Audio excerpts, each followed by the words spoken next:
cruise ship MV Hondius is docked off the West African nation of Cape Verde, officials revoking permission for passengers to disembark. The ship set sail from Argentina more than 4 weeks ago, promising its 150 passengers a journey to several exotic places, culminating in Antarctica. Day 3 of Iran's long farewell to the slain supreme leader, Ayatollah Ali Khamenei, killed in a U.S.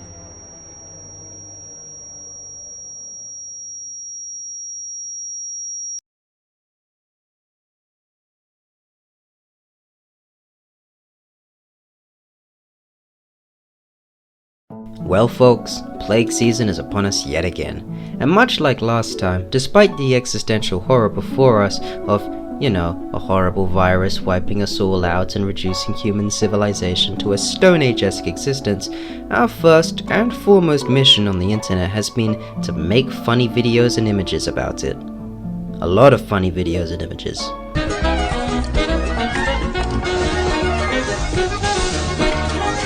Which got me thinking, every time a huge, potentially world-ending news story is developing, the first thing we always seem to do is make memes. The first thing I do is go into my spaceship and watch from afar so I don't get my hair wet. Very wise, Glorp, very wise. Anywho, today we're going to be analysing that fascinating collective gallows humour we all like to share when we're seemingly at the end of days. From the early days of plague jokes, the virus, World War III... What do you mean you don't agree with me? Do you know who you're dealing with? And this new bollocks right here. I can't imagine the YouTube algorithm is gonna like this one.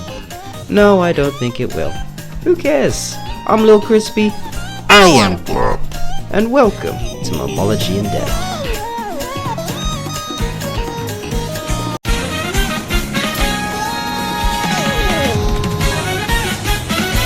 In the time of the Black Death, most doctors thought that the body had 4 humours: blood, phlegm, black bile, and yellow bile.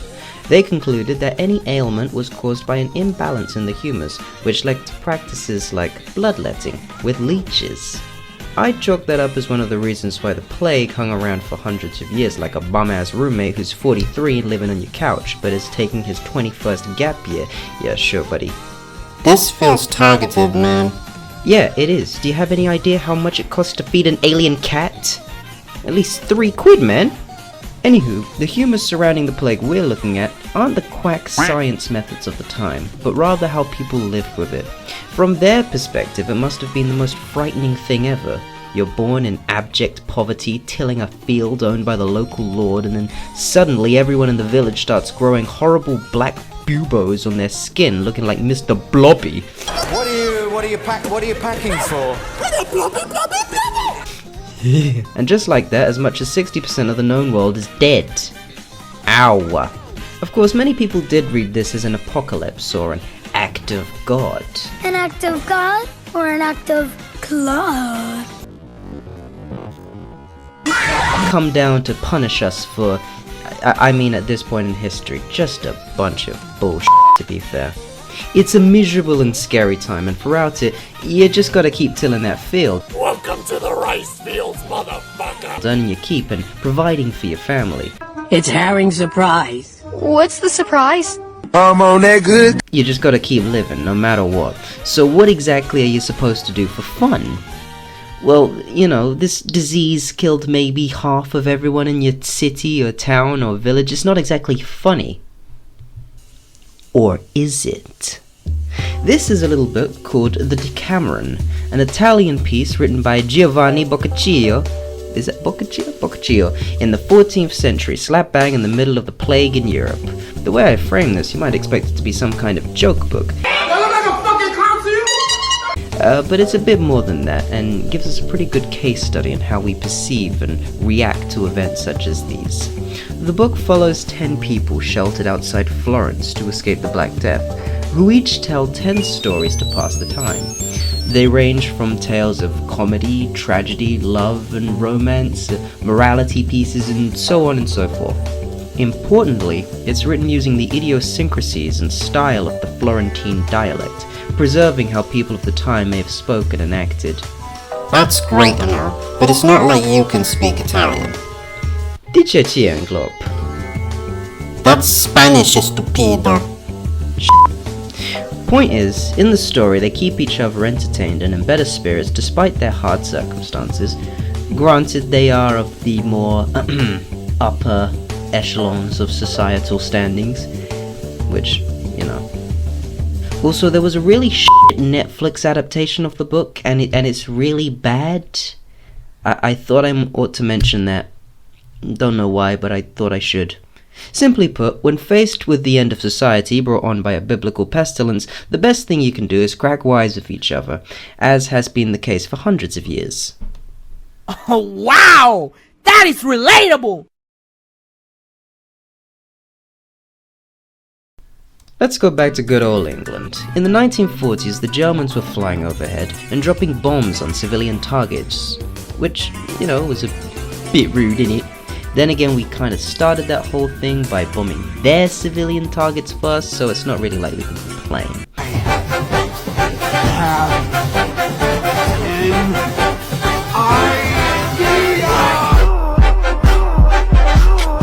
And one of our favourite pastimes when we were getting blown the fuck up was taking the absolute piss out of the whole thing. It's been suggested many a time that Britain's insistence on being stubborn, unfazed gits in the face of German bombardment is what helped us win the war. I disagree. I think it was the fact that the Krauts bled themselves dry of resources on fool's errands and annoyed everyone else in the world that made them lose, but you know, that's neither here nor there. I'm not a history channel, alright? Not yet, at least. What is now being coined as the Blitz spirit was the term used to describe that classic keep calm and carry on attitude. That, despite how grim the situation may be, the best thing you can do is stay calm and live your life as best you can. A nice sentiment, and when you look at the state media from the time and the pictures of people laughing through it and acting unfazed, you might think, well, I'll be, those dastardly Brits have an unshakable resolve. And that probably was a very useful propaganda victory over the Axis powers. And that's just it. It was propaganda. Blitz spirit, while having some amount of truth to it, wasn't really indicative of how people were actually feeling. Laughing and lounging in bomb shelters, kids treating it like an adventure, maybe some of the time. Most of the time, people were scared shitless of being blown the fuck up. And, you know, you can't really blame them. If there's anything we can truly learn from this, is that the old Blitz spirit was how we convinced each other not to be so scared of our impending doom. If all you're shown by the media is people acting nonchalant and having low cortisol, you're inclined to do the same. As we know, being stressed in a high-stakes, stressful environment is not useful. Inversely, if all we see is people panicking and screaming,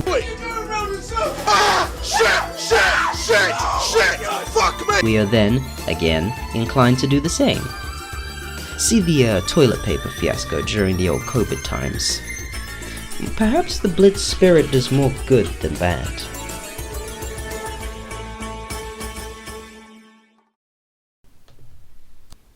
As you may know, internet memes were originally a much more jovial affair. Cat, I'm a kitty cat, and I dance, dance, dance, and I dance, dance, dance. Cat, I'm a kitty cat, and I dance, dance, dance, and I dance, dance, dance. Then 2016 happened and we all collectively lost our shit together, and we haven't actually found it since, unfortunately. I'm still looking for mine.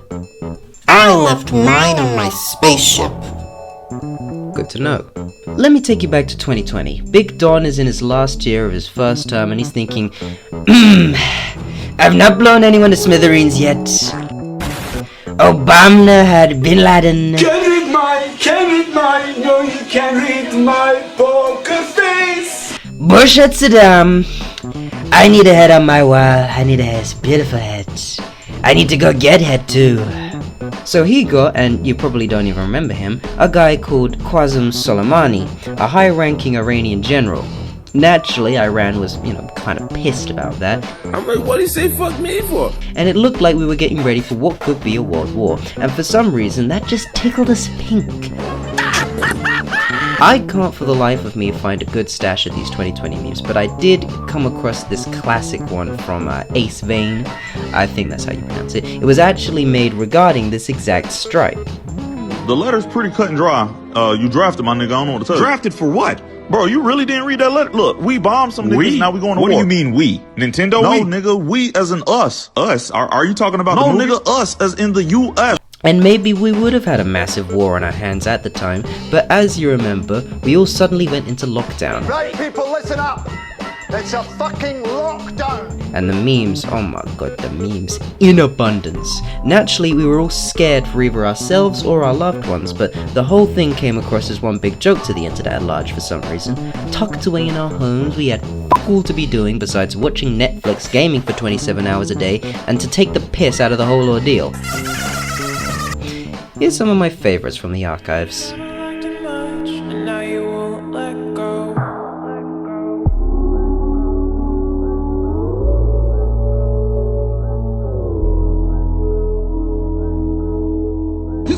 It does not come from the influence of virus, you jackass. It has to come from the same virus to be in the same family. Viruses come in. As you may know, when in a tense, life-threatening situation, we often resort to two options: fight or flight. But you fought and then fled, and now they've hogtied your ass and they're taking you to the guillotine. In this period between capture and certain death, the brain has to process, well, everything. Possible escapes, accepting your fate, reconciling every single life choice, and somehow managing to soothe your own brain whilst going to the grave.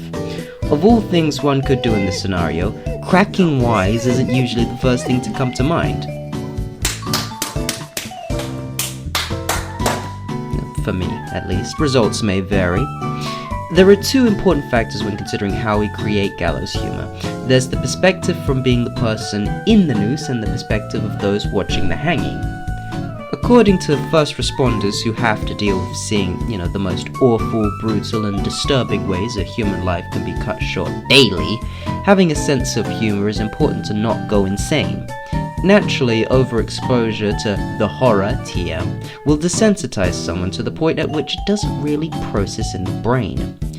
By making light of horrible situations, you're able to maintain a semblance of humanity, despite the bizarre nature of their normal lives. For one with his head in the noose, humor can be a sort of comfort. If you're gonna go, might as well go laughing, If you're gonna go down, might as well go swinging, as they say. Give the audience something to laugh about, something to enjoy watching. Show that you're brave. Show that you're a character. Save the last aspects of you as a person and take it with you to the grave. The most fascinating art form, in my humble opinion. This attitude has been taken by soldiers, victims of war and conflict, prisoners, whatever. Today, it's us looking down the barrel of whatever it is that the world is going to throw at us this month. I swear to God, it's felt like every month has brought forth an apocalyptic prediction since at least 2020. Anyway, that's neither here nor there. Like the first responders, we've sort of become desensitized to it. I blame that on the 24/7 news myself. Take the Doomsday Clock, for example. Every time I look, those nerds are saying something along the lines of, actually, it's 0.37 seconds away from complete annihilation. Everyone, please panic. Thank you. I was like, yeah, you f***ing Harvard-educated, nosy f***ing drama-spewing, gossip-touting, I don't know, it's kind of hard to come up with insults for these guys because they've got like 7 PhDs and they probably know what a pituitary gland is, and I don't, and that makes me feel stupid. So you take an internet native population, you tell them that the world is going to be destroyed by some thing or whatever. Natural reaction is something along the lines of, yo, this new pestilence is about to wipe out 6 to 7% of the population. We are detached when we watch these things, of course. Despite the awful atrocities we witness, it rarely affects us personally. We brace for the impact, which never seems to come. Not to say that that's put us at ease at all. If anything, it's made us live in abject fear. In that regard, it becomes a lot easier to make jokes at such things. So if the world was ending, we'd be making memes about it.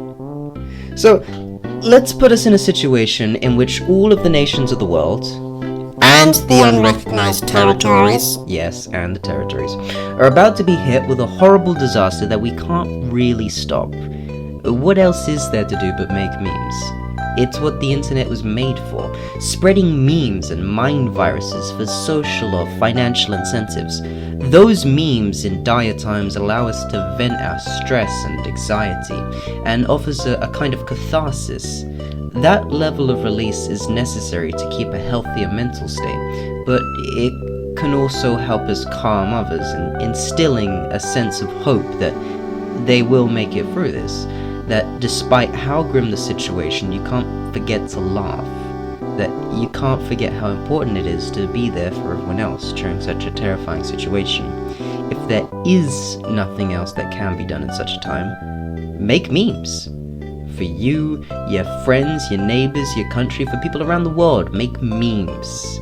It's like a virtual hug and a pat on the back. And sometimes that's the best thing you can give someone. I'll tell you what the best thing I can give is. Let me guess, it's your Tom Jones impression. Yeah, you're damn right, baby.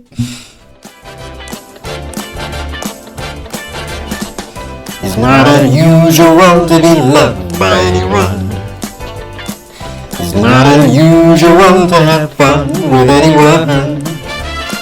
But when I see you hanging about with anyone, it's not unusual to see me cry. But what about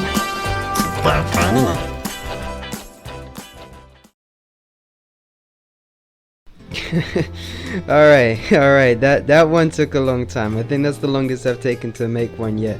And it kind of shows, considering the fact that I wrote it regarding the whole, the hantavirus, and then by the time I finished making the video, nobody's talking about it anymore. Obviously, we're all talking about the World Cup, which is absolutely banging, except for the fact that Argentina is absolutely cheating. But, that's neither here nor there. Thank you very much for watching, as always. I have got a whole other video just completely written, and I think I could probably get to working on that. The reason this one's taken so long is I've just been working on my dissertation, and it's came out and it's pretty good, so I'm pleased with that. Thanks for sticking with my ridiculously long upload schedule, and I'm actually gonna commit to properly making videos in my spare time now. So I think I should have the next video out by at least next month. And if I don't, send me an angry message through my mailbox. I will get anybody who asks in the comment. I will give you my mailbox, and you can send me mail, and you can mail me a pipe bomb. Okay, thank you. Goodbye.